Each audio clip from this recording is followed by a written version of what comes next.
Daniel Padilla nakatikim ng sampal dahil sa biglaan niyang paghalik kay Catherine. Yan po ang ating alamin at pag-uusapan sa video na ito.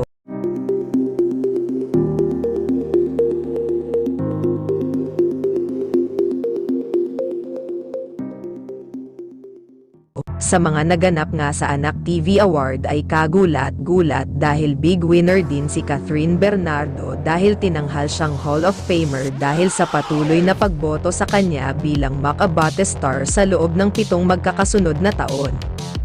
Samantala, kabilang ang It's Showtime, TV Patrol, at ang Sineskwela ng Knowledge Channel sa household favorite programs ngayong taon sa television category.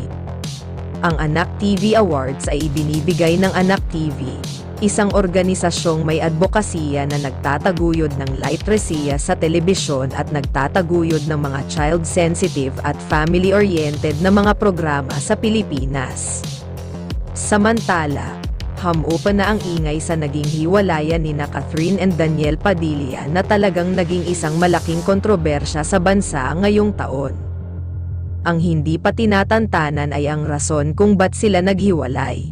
Ayang may pera raw kasing involved, may third party, na na-outgrow na nila ang isa't isa at kung ano-ano pa na syempre ay malabong umamin kahit sino sa kanila.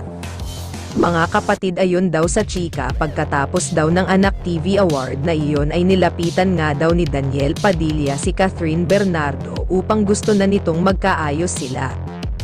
Samantala sa hindi in-expect ng lahat ay biglaan daw ni Daniel Padilla hinalikan si Catherine Bernardo kaya sa mga mapait na nangyari ay sinampal nga ni Catherine Bernardo si Daniel Padilla. Aniya ang kapal daw umano ng mukha ni Daniel dahil sa nagawa pa siyang hinalikan nito.